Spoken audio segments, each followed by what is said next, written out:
All right. So you can take it away, Alison. Thank you. Hello, everyone. Good morning.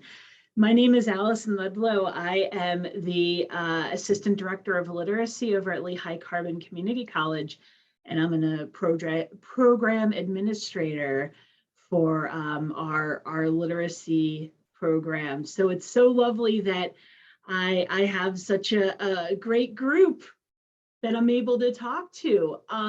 In the chat box, I would love a little bit of just basic information, your name and what agency, and if you're a tutor, how long you've been tutoring in literacy. So if you would love to put that in the chat, I would just love to see where people are coming from today. We are going to talk a little bit today about working with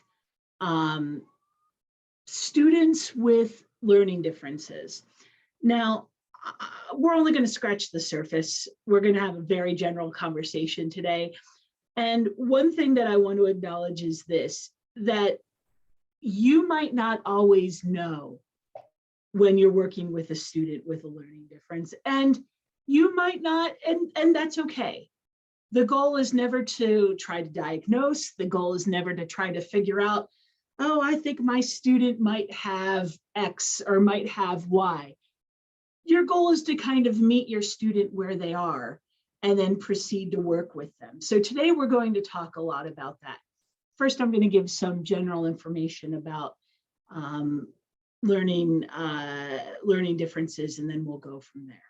Okay, and thank you so much for the people who put in their information in the chat. It's really cool to see people from all over the state coming in and joining us today. So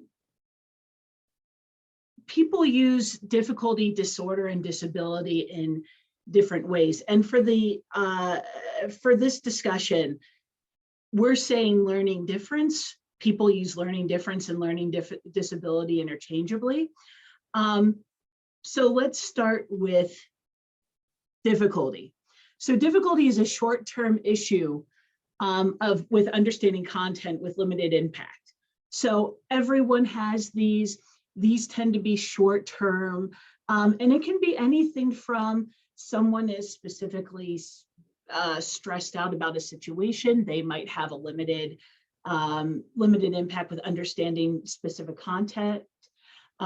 They might have an overall difficulty. For instance, I get this when I was tutor coordinator a lot. I would hear, I hate math. And that's a difficulty because it's a barrier that someone's putting on themselves, that this is going to be a difficult thing. So that would be an example of a difficulty. But it tends to be short term for the most part, and everyone has these issues. Disorders and impacts spread across more areas, mostly impacting social, language, visual, and spatial, but does not impact the capacity of learning concepts. So a disorder is something that someone has the full capacity of learning concepts, but they might have something else impacting social, their language, their visual, their spatial. So you might be differentiating how you're instructing. You might be teaching them in a different way than you might teach someone else. However, the capacity for learning is there. And then disability is a major impact of functioning in one or more areas. Performance does not match capacity, which makes standard teaching methods less effective. So in the case of a disability, you might be working with someone who, it doesn't matter how much time they put in, it doesn't matter their level of effort, how hard they work. You know, there's a major impact in functioning, and what their performance is doing might not match the capacity that they have for learning. Okay, so we're going to talk a little bit today about tips of how to work with students that might fit into one or all of these categories. I do want to say too, at any point, if you have any questions, please feel free to put them in chat and also unmute yourself and ask.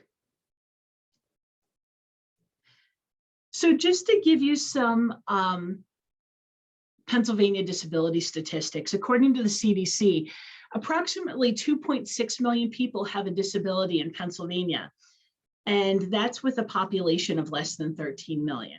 So disability is prevalent along residents of Pennsylvania, so it's not an uncommon thing whatsoever. In 2019, 2020, there were 339,283 students ages 13 to 21 with a documented disability out of approximately 1.7 million students. And in 2019, 2020, 2,271 students with a documented disability dropped out of school.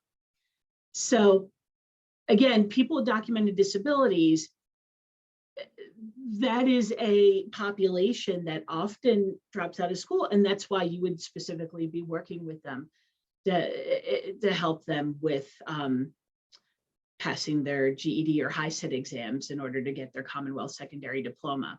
So again, working with people with documented disabilities is not an uncommon thing for tutors to do. Invisible disabilities. So not all disabilities are visible. Yes, if you see someone in a wheelchair, if you see someone with a hearing aid, if you see someone with, that's a visible disability. You immediately see what's happening. However, a lot of disabilities that are happening are not visible. If you're looking at a student, you might not necessarily know what's happening with them. Also, not all disabilities are documented or even known to the student, okay? If you're working with a student, they might not necessarily even know that they have a learning difference, a learning disability, an impact on learning. That might not ever be documented, okay? Think about students that are coming in from other countries, other cultures, other parts of the world. They might not have the same documentation process that we do in the United States or in Pennsylvania. And even in Pennsylvania, there are lots of situations or examples where disabilities aren't documented or even known to the student. So keep that in mind. And then not all students notify a tutor or a program that there is a documented disability, even if it is known.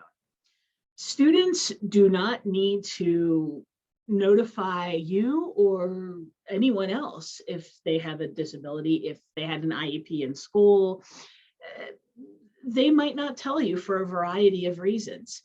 So even if it's known, they might not necessarily let you know. So examples of different types of learning differences. Auditory processing disorder, and we're going to talk about all of these in some depth as we go through this PowerPoint. But we have auditory processing disorder, dyslexia, dysgraphia, dyscalculia. Dyslexia is a fairly common term that I know a lot of people know, but dysgraphia, has anyone ever heard of that term before? Shake your head because I can see you on the camera. You can answer in the chat box. No, no. Okay. Nope. Okay. Thanks, Susan. Okay, Julie. Yes. Okay, great, Julie. And then dyscalculia. Again, that might be a phrase that people are not aware of. We'll talk about that a little bit. Dyslexia speaks specifically to reading disorders.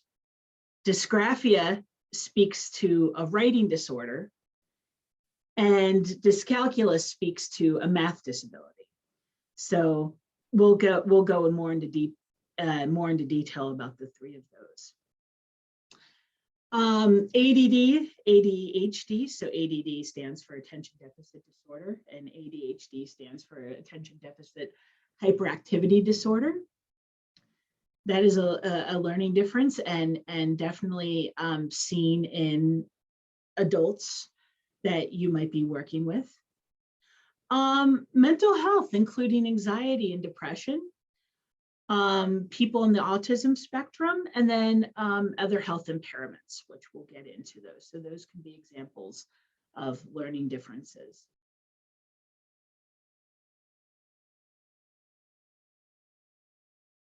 Let's start with auditory processing disorder. I'm going to give you here's a video from YouTube. It's just a quick couple-minute video that I skipped right over. Give me 1 second. Hold on 1 second. I'm gonna stop sharing for 1 second to play this video.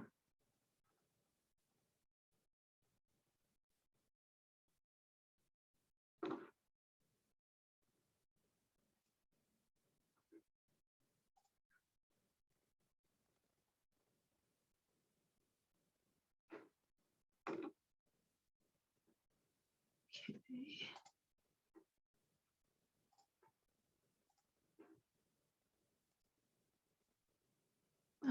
It's not letting me do it again.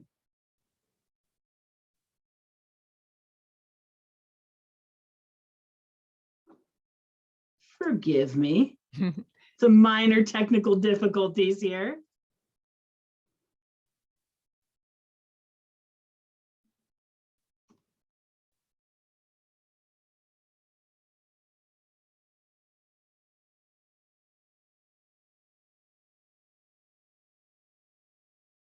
And when I checked this yesterday, of course, it let me do it. All right. Give me 1 second.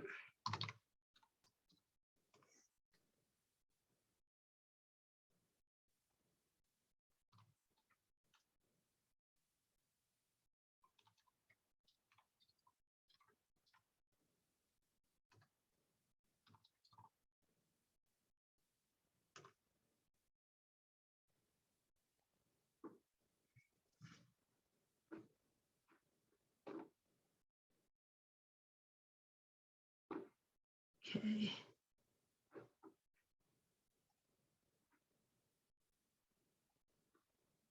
Let's try this.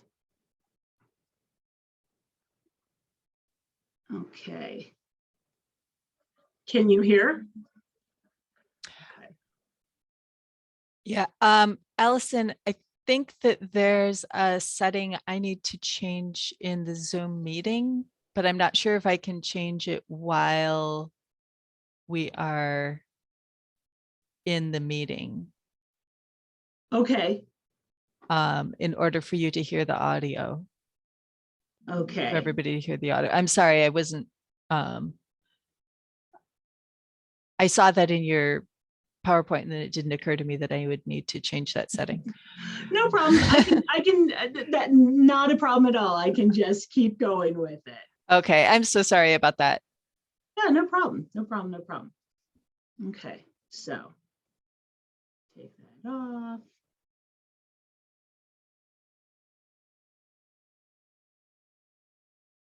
This is why you guys are here for the live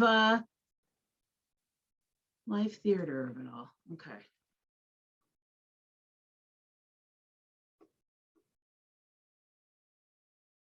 Okay, thank you for your patience. Okay, so auditory processing. Auditory processing is essentially a delay between when someone is speaking, telling you directions, telling you a story, anything orally where someone is speaking to you, and there is a delay in how you process that. And it could be a delay in an actual delay where it takes a couple of seconds for someone to completely process what you're saying. And in some cases, there's actually, they might be literally confusing the words in the sentence that you're saying. They might be hearing the words in a different order in which you've said. They might be hearing, and this is what the video kind of goes into detail about, or they might be hearing words kind of jumbled up in letters. So they might be hearing different consonants and vowels than you were saying. And those are in pretty extreme cases. But a lot of times auditory processing is the delay in fully processing what is being said. So for auditory processing, wait time is such an important concept in the actual processing itself. So being able, and I know this is a super difficult concept that I have a lot of trouble with, but being able to sit in silence for a few seconds, and I recommend 3 to 5 seconds, it might be as long as 10 seconds for some students, to be able for people to fully process the question that you have asked is really key when working with students. In order to, in order to really have, to allow them to completely process what is being said to you. So, or what you're saying to them. So 3 to 5 seconds is a typical average wait time. And during that time, you are going to give complete silence. You're just going to let them process what is being said or what is being asked, and you're going to think through it. Remember, when you're re-asking or you're changing the vocabulary of a question, a student has to reprocess that every single time that you're doing it. So hold off on re-asking the question, even if the student is silent, for at least 3 to 5 and sometimes up to 10 seconds. Let that original question that you asked, just let it play out and process, okay? Because it might not be an understanding of the question. Again, it might be a processing delay for the student. So once that happens, let's say that you're in a situation where maybe the question is unclear, maybe you need to ask that question again, then that's okay to re-ask the question, change the vocabulary, rephrase the question in another way. But then again, give that time for the student to reprocess everything you're saying. But every time you speak, the student has to process what you're saying. Okay. Avoid asking questions and then immediately answering the questions. This is something that I've seen a lot when I was tutor coordinator, and even now with instructors when I go in and observe. Because people want to get their point across so quickly, oftentimes you ask a question of a student and then you immediately answer the question without giving them time to process the question or answer it. So try to avoid asking and then answering your own question, okay?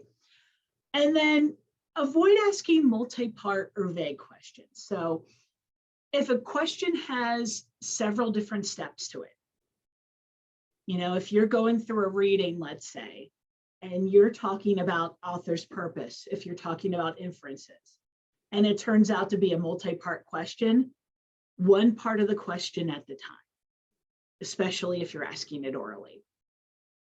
Okay. And with questions, you want to be as specific as possible. And that doesn't mean close-ended. We know the difference between close-ended and open-ended questions. We want to be able to ask as many open-ended questions as possible to allow students to fully express themselves. But, avoid vague questions, try to be as specific as possible.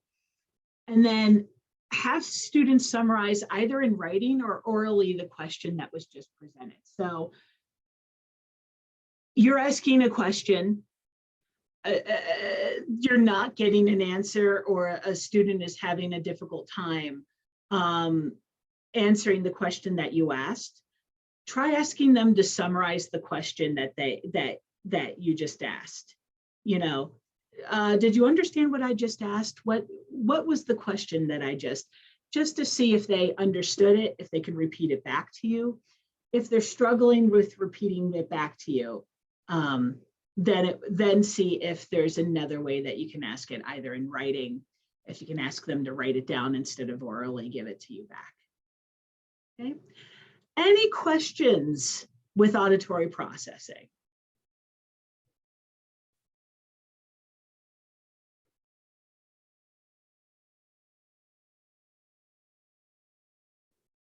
Okay, I'm going to move on. And like I said, feel free to ask questions. We can go back and talk about anything at any point.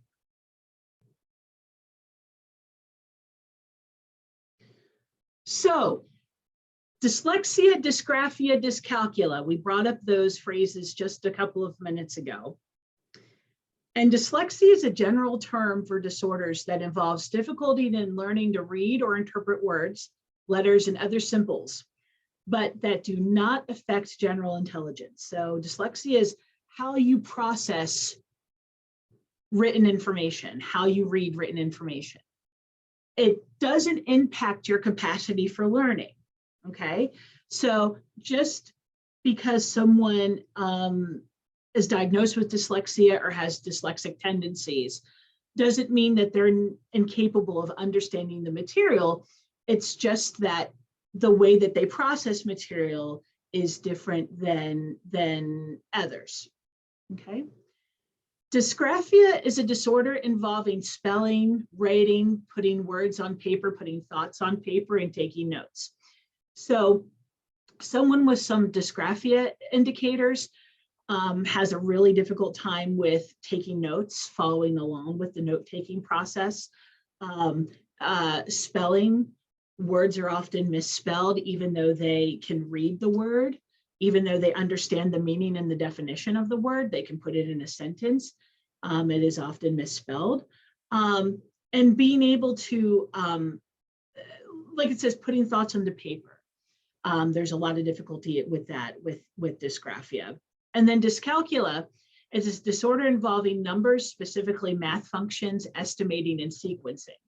So with dyscalculia, a lot of people think it just has to do with numbers and putting numbers in backwards orders. And you know, it's some of that, but it's also things like having a really difficult time with measuring, being able to use a ruler, being able to use a measuring tape, being able to put things in sequential order, being able to estimate how much liquid is in something, or how many, you know, estimate or even round, things like that. There's a lot of those mathematical skills.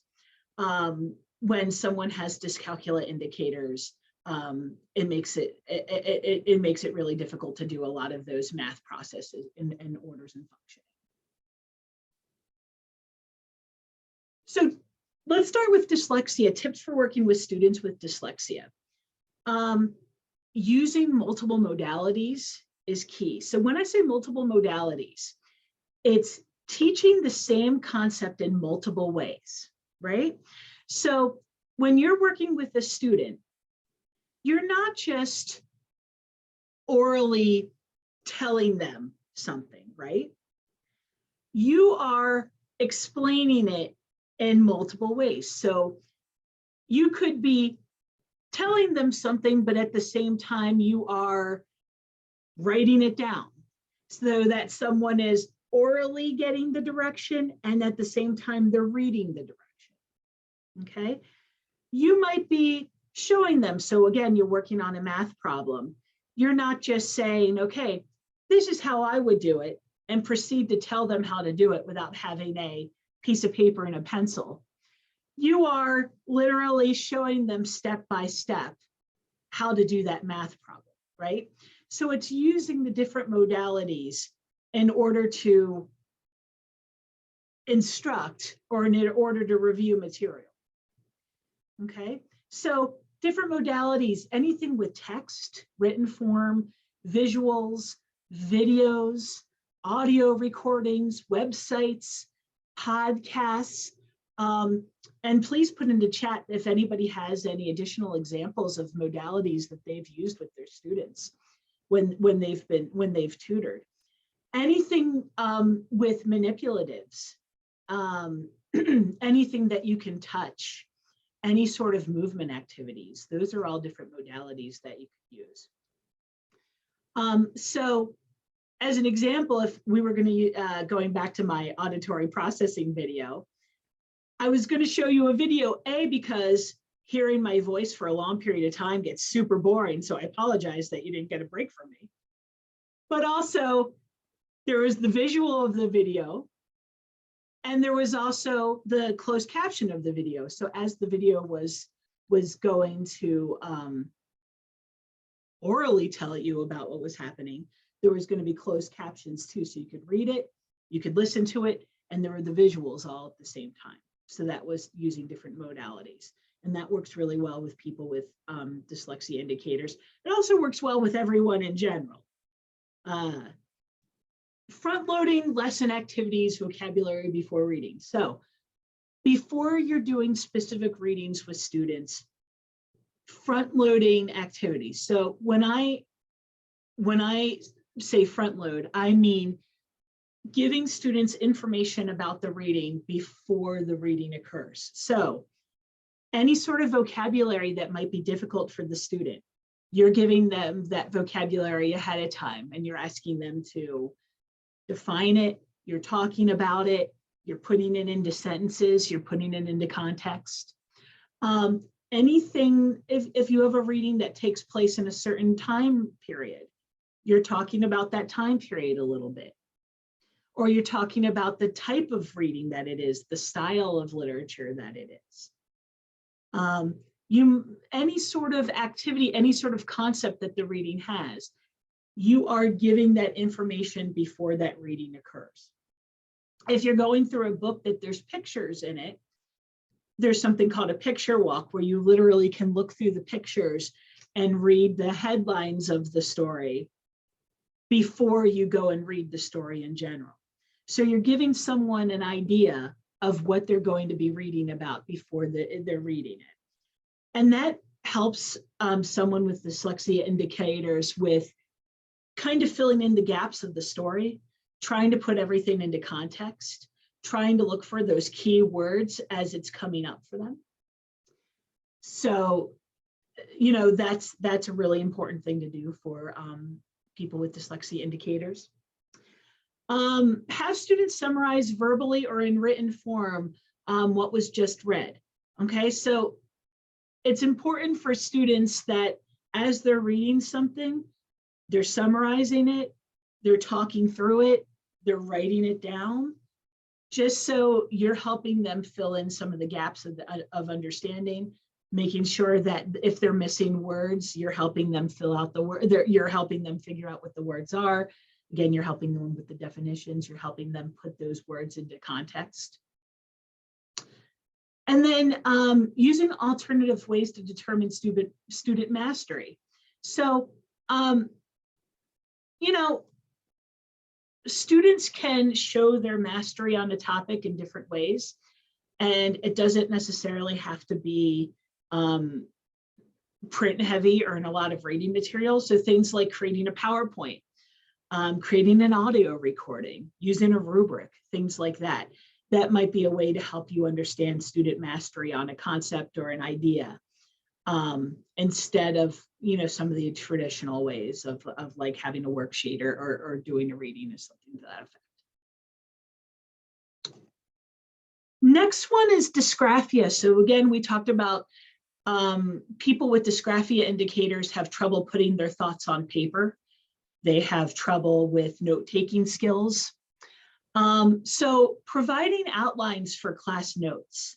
So if there is a concept that you are teaching and you have notes that you want the student to have, providing those notes ahead of time, or even doing things like having notes and students can fill in blanks in between those notes, so you have things that the student wants, you want them to learn. If you're showing them a video and you want them to have an outline and you want them to have a partially completed outline, students can fill in additional information, but you have the starter for that. Using graphic organizers. I love graphic organizers and sentence starters to help students begin sentences and transitions into different topics. Graphic organizers are anything like Venn diagrams when you're comparing and contrasting two things. KWL charts, so charts about what you know about a topic before you read it, what you want to learn, and then what you learned after the fact. Having very specific, very organized organizers, spaces to take notes, spaces to write things down, are extremely helpful for people that struggle with dysgraphia or struggle with note-taking processes. Sentence starters are really wonderful as well, especially if you're working on essay writing. You know, having dysgraphia and trying to do the GED or the high set essay is an extremely complicated thing. And so helping people out by starting to having the sentence starters, helping with topic transitions, you know, helping them build sentences that are fairly generic, that you can help them start in a variety of different essays, are really nice for students to have. Have a student type instead of write as often as possible. If you are in a situation where, I know if you're tutoring, you're probably tutoring remotely right now, or any sort of situation where a student can type information instead of write it. Again, use a lot of visuals, audio recordings, and then give an example of what an outline or an essay looks like. You know, whenever you're trying to have someone write a paragraph, make sure that you have examples of what paragraphs look like in order for a student to kind of see what that would look like. We say things often that we assume that people understand what they mean. And taking notes is one of those concepts that when I say, okay, take notes, that means something different to every single person that you say take notes to.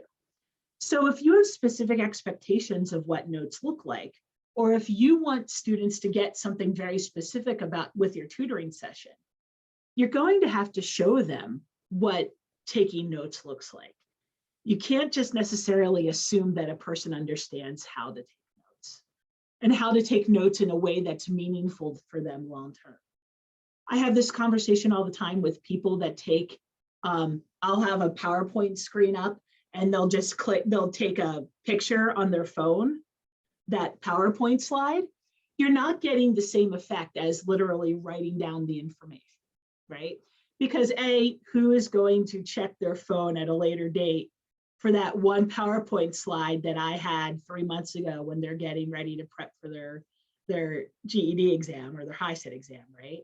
So there's ways to go about taking notes that, you know, you might need to break down with the students step by step. And then dyscalculia indicators. Again, dyscalculia is the math learning difference that we spoke about a couple slides ago. Use manipulatives and visuals, anything tangible, anything that you can touch. We have a variety of you know, manipulatives, anything from like fractions bars to, if you're doing measurement, you have literal rulers, literal measuring cups so that you can visually see things. You know, counting, there's manipulatives. With geometry, there's shapes and blocks and angles and triangles that you can manipulate. Anything that's physical that you can touch is often helpful. Writing out problems step by step and breaking down each problem. Again, it's this idea of never assuming that a student understands one step within a larger math problem. Really breaking down step by step, modeling what the math problem would look like, modeling how you would solve the problem. All of these things are really important to people with this indicator. Using lined paper, graph paper. Some people need to separate their numbers in little boxes or little lines to make sure that the numbers are straight. You sometimes see that if you're working with a person, you can see their even if it's scrap paper, their numbers are kind of all over the place. What they're trying to solve, the different problems are kind of all scattered. It's helping people get more organized within each individual problem. Calculator skills, super important. Teaching calculator skills. Calculator is a tool, it's a technology that should be used as often as possible whenever a student needs it. So making sure you're teaching those calculator skills that, you know, they can solve this on a calculator and here's how, is super helpful in those situations. When using worksheets, encourage students to use separate sheets of paper to really write everything out. Again, don't have them confined to like the space of like the little space that the worksheet gives you to solve that problem. Let them really have a lot of space, scrap paper to be able to pull that out. Reviewing concepts often. Just because you finished with the concept a couple weeks ago, go back to it. Lots of reminders that, you know, you remember that when we talked about this, you know, look at what those reviews look like. And then practicing timing and mixing problems with students. So people with dyscalculia, with any of these, tend to be more anxious about the amount of time that you have, especially if you're taking GED high set exams. So don't be afraid to time your students when solving problems, with they're reading something, if they're answering questions. You know, use a timer, get them used to the idea of not only just being able to solve the question, write the problem, read the passage, whatever it is, but to be able to do it in the time frame that's allowed. So don't be afraid to use a timer, which is my favorite little low-tech device. And then mixing problems. So for me, mixing problems means when you're taking the GED exam or the high set exam, typically when we're reviewing or we have worksheets, we have 20 questions on the page of the same type of problem. But when you're taking the GED or high set exam, you are constantly doing different types of problems. So, you know, you might be going from a fractions question to a word problem, to a geometry question, to a slope question, back to back to back to back. A person needs to be able to change their mind very quickly to focus on those concepts of each individual problem. So in tutoring sessions, you know, make sure that you mix it up a little bit, especially when you're doing review. If you're doing a decimals and fractions and percent review, you know, question 1 can be a percent question, question 2 can be a fractions question, so forth and so on. Don't be afraid to mix it up. Christine, dyscalculia is a disorder for people that have not just math, any sort of math difficulty, not just with like the mixing up of numbers, but issues with like rounding, estimating, measurement, things like that in the math space. So a discussion question. I want you to think about a lesson or assignment that you recently worked on with one of your students. Is there a way to add another modality into your lesson? Something that you were working on recently with a student that now that you're thinking about it, you could have added another modality to that lesson to help teach a specific concept. And you can put it in the chat box, you can unmute. Does anybody have any ideas of what you were teaching and how you could have added another modality?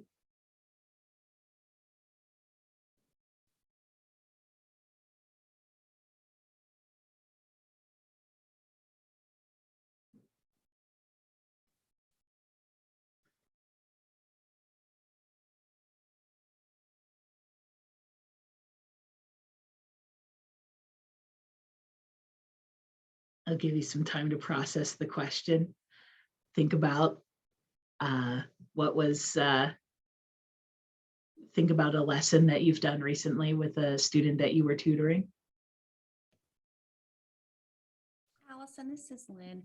I have a suggestion or a thought.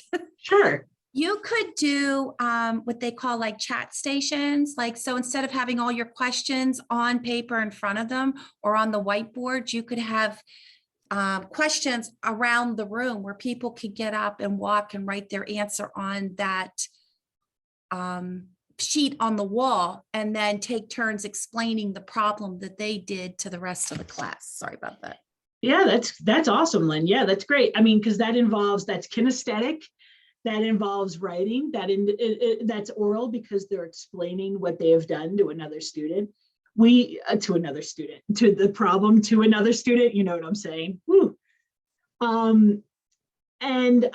We do something very similar, Lynn, where we call it Around the World, where we put word problems around the room and students go around the room to the different word problems where they have to literally walk to it. They have the space to answer the question and they go on to the next one. So again, it helps with the kinesthetic learning, the movement, the walking around, and the reading and the writing of the problem. So yeah, Lynn, that's great. And if you're working one-on-one, I'm sorry, I just thought of this. If you're working one-on-one as a tutor working with one student, you could even maybe have your word problems on note cards and roll a dice and go, pick a specific card to answer so that you're doing the same type of thing, but different. Yeah. No, that's a great thought. It's a great thought. Anyone else have an idea, something that they were working on with their student recently that they would like to share?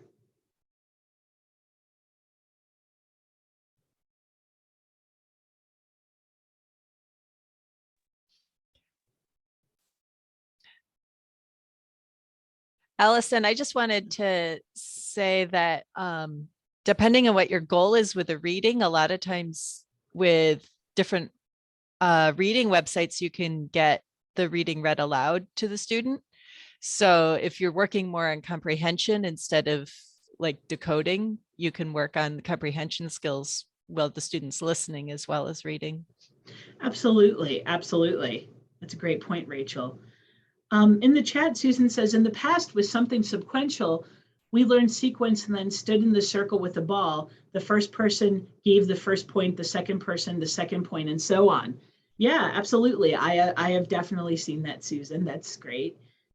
And tossing the ball to one person the next for them to get 1 point in sequence. Yeah, that's great. That's a great idea. I've recently had a tutor that is working on essay writing skills with a student, and they do a lot of text to type, talking through the essay, and then the student types the essay again after they talk it through. So they're getting the oral of talking the essay through a little bit because she is just stronger at speaking it first and then writing it afterwards, and then being able to write it afterwards. So those are the modalities of the speaking it, being able to read it because she's seeing the text as she's saying it at the same time, and then retyping it with an emphasis on like the punctuation and the grammar and changing up some things. So that's taking a concept and using multiple modalities for it. So that would be another example of what we've done with tutoring before. So mental health, we're currently working with students with temporary, short-term, long-term, mental health issues as well. And just a couple points about that.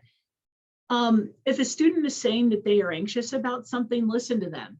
And I don't mean listen to them in the sense that like, you need to talk about what's going on and what's happening in their life. that's not necessarily the case. You're there for the academic piece of it, but it's listening, acknowledging that if they're anxious about something, that you're not just writing it off. It's so easy. I hear this a lot of times, a lot of times, especially with math, where somebody says, I'm really anxious about math. Math makes me nervous, something like that. I mean, it would be very easy to say something like, oh, no, it doesn't, or don't worry about it. Well, but that doesn't mean anything. Of course, they're going to worry about it because they've just told you that they're anxious about it. So me saying don't worry about it is not going to change anything. But it's acknowledging that I understand that you're anxious about this, but don't worry, that's why we're working together. You know, that's why we're doing this. That's why we're doing this, and we're doing this. You know, reassuring them that what you're doing is going to help them with this, but without necessarily kind of dismissing their anxiety on that. So you see that, right? Yeah, Susan, don't gaslight them. That's exactly right. You know, oh, don't worry. Oh, you've got nothing to be afraid of. You know, it's something that, you know, if you have a true anxiety about test taking or about a subject, you don't necessarily want to hear. You're dismissing their fear of that. So, you know, instead of dismissing it, kind of work through it with them. This is how we're going to help you kind of get through this. Slow down. I mean, the great thing about tutoring, especially when you're tutoring individually, is that you can go as slow as the student needs to. So, you know, if a student is having a particularly tough time, you know, slow down. You don't have to cover everything that you were planning to in one tutoring session.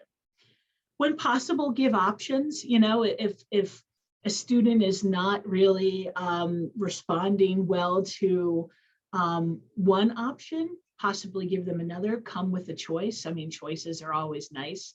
It makes people feel like they're in control of their own learning. When you have a couple of different readings and you say, okay, what do you want to read today? This or that, you know, do you want to review this for this math concept, or do you want to review this? Giving options, like I said, it makes you feel more in control of the situation. If a student's feeling overwhelmed, don't be afraid to take a break. Try using a different modality. Powering through it is not always the best option. You know, listen to what their needs are and kind of work within them. Be patient, flexible, and then look at how you're structuring tutoring sessions. So could something change in order to reduce their anxiety? So what's happening with tutoring sessions is the time of day causing more anxiety than others, is the environment in which you are having tutoring. If you're in person, are you in a place that's kind of loud? You know, we had a student once who had a lot of anxiety about, I'm in an urban area and she's not used to driving into the city, because I'm in Allentown, and so she had a lot of anxiety about driving. So when she came in, she was already so nervous about that. We had a hard time kind of getting to the tutoring part of it. So we moved. we moved where we had tutoring sessions with her, so that she wouldn't have to worry about that aspect. So is there something that you can do to help reduce that?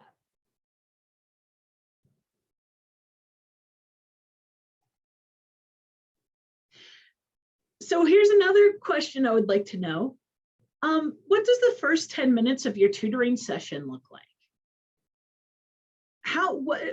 What do you do in tutoring sessions with your student? Do you get right to working with the student? Do you do a review of the previous session?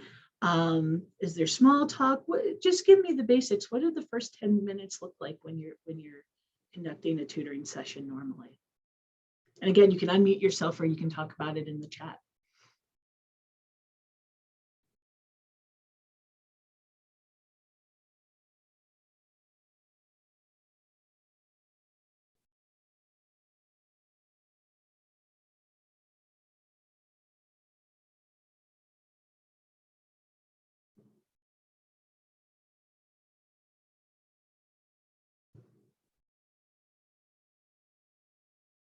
Okay, so I'm seeing some responses.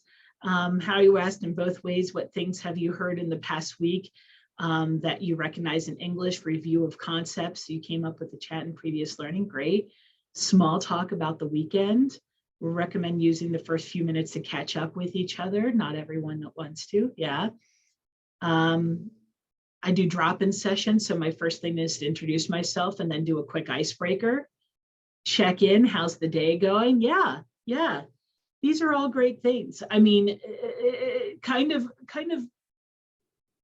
slowly moving into the tutoring session. So a little bit of small talk, but then also a review of what previously happened, and then also what you're going to do today, I think is really nice. Kind of giving an overview of, okay, we're together for an hour and a half, and during this time, we are going to cover X, Y, and Z today. Or I would like to do this or this. What do you think of that? Or I brought with me these 2 readings today. Let's read one of them. Which one would you like to read? So, you know, having a kind of a small talk, and then remember what we did last session and remember what we're going to do today. Does any, as tutors, do you ever give homework or assignments outside of the tutoring session? I'm seeing some head shakes. I'm seeing some, I give homework all the time. Great. You know, it's really important that when you're giving that homework that you are going over it in some way, even if it's collecting it or if they're emailing it to you, or you know, you're asking about it. If you're doing, you know, Susan said, I give homework all the time, recordings, you're kind of asking about it. And it's not just, did you do it? Did you do your homework? It's discussing and kind of re-talking about the importance of why you gave that homework in the first place. Because you're giving it for independent work, you're giving it to see if the person can do that work independently and to continue with the concept of mastery. So, you know, I definitely recommend in those 10 minutes, you know, you talk about the homework, any sort of previous assignment you gave, what you did, what the homework was like, if they had a difficult time with it. A lot of times it's, you know, homework, it might be construed as like the busy work, and we don't want that. We want it to look like, we want it to be just as important as the tutoring session. So you want to make sure you discuss it. So Rich is saying casual conversation, the student shares interesting events and curious words and expressions they've encountered since we last met. And then I field any general questions that come up. Finally, we'll review sessions, objectives, and starts to our lesson. Yeah, Rich, I love that, especially when we have tutors that are working specifically with ESL students. We have a lot of tutors that do we have like a word notebook or an idiom notebook where like throughout the between tutoring sessions or throughout the week, a student might write down phrases that they have heard that they want their tutor, they want to talk about with their tutor. Idioms are a big thing with our students where they'll say, I heard this at work, this expression, what does it mean? And then they can have a discussion about that. So that's really nice. Great. So just some general tutoring strategies that I wanted to bring up. So again, the use of multiple modalities. You know, you're not just talking about a problem, you're physically doing it, you're reading, you're writing, you're speaking, you're combining multiple senses at the same time. Reduce the number of objectives covered in one lesson. Remember, you can go as slow or as quickly as the student needs you to. So if a student is struggling, especially if you're working with a student with some of the indicators that we talked about today, definitely reduce the number of objectives covered in one lesson. You know, if you're only doing one thing each lesson, it's not a bad thing. Try to reduce sensory overload. Again, if you're in an environment where there's a lot happening, there's a lot of noise, there's a lot of background noise, try to reduce that as much as possible. Right now, with Zoom, you probably heard earlier, I had sirens going by here. I had my phone ringing, so I did a terrible job at practicing what I preached today. So I apologize for that. But, try to reduce all those things, put your phone on silent, trying to reduce as much of the sensory overload that there is. Model behaviors, model problem solving. If you want a student, if you're reading something and you want students to understand context clues, you're modeling how you would understand a context clue. You're taking through that. You're going through it, not just as the student, but you're doing it yourself. Use simple and direct language when presenting new content. Focus on mastery over coverage, because remember, one person's mastery is another person's coverage and vice versa. So, a lot of people say, I'm just going to hit this. I'm going to do like 10 minutes on this brief thing, and that's going to be it. Focus on the mastery, focus on somebody really understanding it, because again, you might think that this is mastery, we're spending a lot of time on it, but to the student, that might be just scratching the surface, so keep that in mind. When you're giving directions orally and in writing as much as possible, again, the use of multiple modalities. So if there are directions, you're writing it down, you're reading it, you're speaking it, try to do as many of those modalities as possible. And then just a quick thing, avoid hard to read fonts. Sometimes people love fancy fonts. They're a pain, don't do it. Bright colored poster board, bright colored paper, avoid all that. Try to make things as specific. I know it looks boring, but boring sometimes is what gets the job done. Soft skills, I brought this up a few slides ago, but we sometimes use phrases that we just assume everybody understands. So words like taking notes, studying, organize, time management. When we see these things, they mean very different things from one person to the next. So if you tell me to study, that looks very differently if you're telling someone else to study. So again, if you want someone to organize their notebook, you're going to have to model what that looks like, and not just necessarily assume that everybody understands what organizing something is, or what taking notes means, or what studying looks like. Those are soft skills that not everybody understands completely. And especially if you have some of those indicators of dyslexia or dysgraphia, people really struggle with that idea. Even the things like time management, where it's like be on time. You think everybody understands what be on time means, but it's a much difficult thing. It's much more difficult in practice. So what does that look like? Is that, having a student have a calendar in front of them and you're giving them your next tutoring session and you're saying, okay, we are going to meet at this time. Showing them how to set up reminders so that they text themselves or email themselves, or they have an alarm go off on their phone an hour or the night before you have a tutoring session. It's those things that we take for granted, or we assume that everybody just kind of does. Not everyone does. So just keep that in mind. Discussing realistic timelines. You're working with a student, they have a goal, whatever that goal is, make sure that that goal is, the timeline is realistic. So if they are on the second grade reading level, let's say, and their goal is to take the GED ELA exam and pass it, it's not a realistic timeline for them to do it in 3 months. Okay.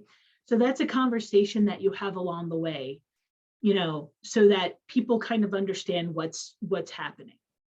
Also, the timeline of when you're going to get to different concepts. Okay, we're going to hit this concept this week, and then we're going to talk about cell division next week, and then we're going to talk, just so that people have an idea. Again, you're front loading activities. Relaxation techniques are always really nice, especially before doing something that a student hates. The guided meditation, journaling, if they're doing a practice test for you, or if they're doing if they're an ESL student and you're practicing grammar and they hate grammar, you know, some deep breathing techniques, really relaxation techniques are always really nice, and front loading the materials and the concepts. Here are some resources that I've taken from. They're very helpful. Learning Disabilities Association of America, the association in Pennsylvania, National Center of Learning Disabilities, and Links. Links has some really nice courses as well. And I haven't looked at chat in the last minute or so, but I see some questions. What strategies help a student with cognitive disability with the ability to deal with abstractions? Yeah, so Betty, that's a great question. And IDD, intellectually and developmental disabilities, that's actually my my specialty. So that's my favorite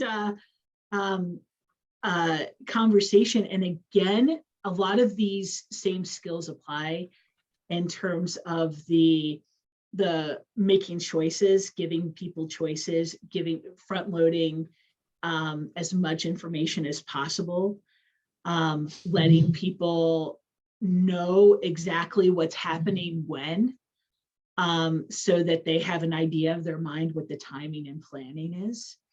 That's super important, Betty. And kind of working through, you know, again, what is happening when, and what are you going to do next, and why that's important. And you know, even if you want to get more specific, how long? Okay, in 10 minutes we are going to do this. In 15 minutes we are going to do that. Really giving as much specific and concrete information as possible, especially with IDD and people with the working on the autism spectrum. That's a really, really nice thing, Betty. And if you have anything more specific, a question more specific, I can definitely answer it as well. Joanne, do you have any tips for motivation if a student isn't doing the homework or working towards goals? Alison, I'm sorry. Yeah. Before you answer that question, I just want to acknowledge that it's past 10:30. Oh, geez, I'm so sorry. So if you need to leave, but want to hear the remainder of the Q&A, this will be recorded and shared in the usual place on the PD portal.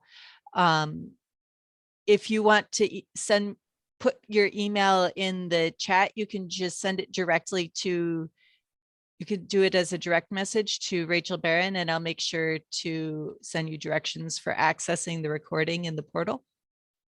And I know Christina had asked about the links, and there's going to be a PDF of the presentation there, and the links will be working on that. So I just wanted to get that information to everybody. So go ahead, Alison. I'm sorry to interrupt. Yeah, no. And I apologize. I try to be great with time, but the chat box was over my computer clock, which was not smart of me. So anyway, just to answer these last couple questions, do you have any tips for motivation if a student isn't doing the homework, working towards goals? Joanne, that tends to be a very common issue, and my advice is to kind of take a look at what's happening with the homework. What's going on where homework can't be done? Is there a reason? Is the student working a lot?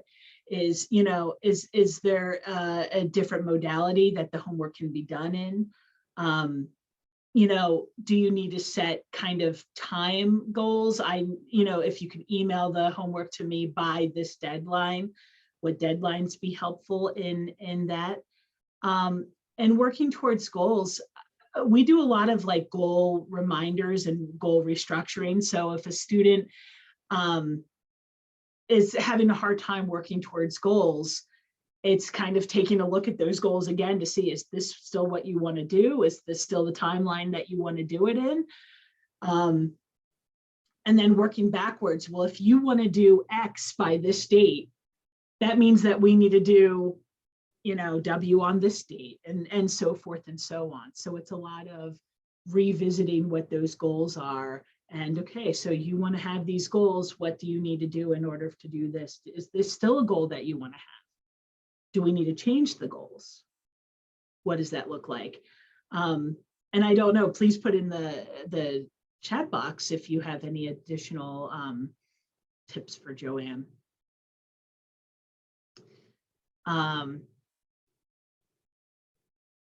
Christina, developing soft skills takes so much time. Thank you for bringing this up. Yeah, I agree. And the soft skills are important because the soft skills and the academics really go hand in hand. And, you know, a lot of people think because you have a learning difference in the academics category, that kind of spills into the soft skills as well. So, yeah.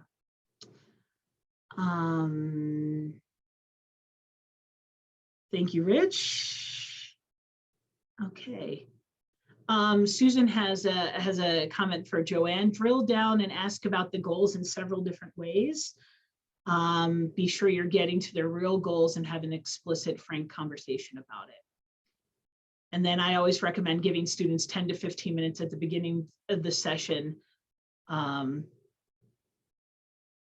do their homework if they haven't done it. For homework, ask why they are not doing homework and see what needs to be taught. Okay, great. So a lot of great thoughts. Yeah, the 10 to 15 minutes in the beginning. I mean, a lot, and that's going back to our conversation about bringing up the homework. You know, if you're bringing up the homework, it forces someone to say, yes, I did it. No, I didn't do it. This is why I didn't do it. So if you're saying, hey, what did you struggle with the homework? And the answer is I didn't do it. Then you can have a conversation about why, what's happening, you know, does the homework need to be done in a different format? You know, it's bringing the conversation up directly. For homework, ask why they are not doing the homework. See if they need to be taught. On a micro level, in another context, we ask them in the beginning to list 3 things they value, and then periodically ask them to explain how this new thing they learn related to the valuable thing 1, 2, or 3, and explain it to their neighbor. Yeah. So what they're learning and what value it brings to their everyday life. Yeah, that's great. And explaining why they're being assigned the homework is also important. Yeah, that's absolutely correct, Christina. Yeah, if the student doesn't think it's important, they won't do it. Absolutely. And it's not just if they don't think it's important, but it's also what's happening in their world, in their life right now that might be preventing them from doing it. So those are all factors as well. Any other remaining comments before I let you go? And again, thank you so much for joining us today. And thank you, Rachel Lynn, for giving me the opportunity to do this.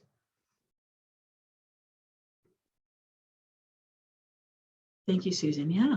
All right. Well, I'll stay on in case anybody has any closing thoughts, but if not, thank you. Have a good rest of your Tuesday. Stay warm. Where I am, it's 15 degrees right now. So thank you, everyone.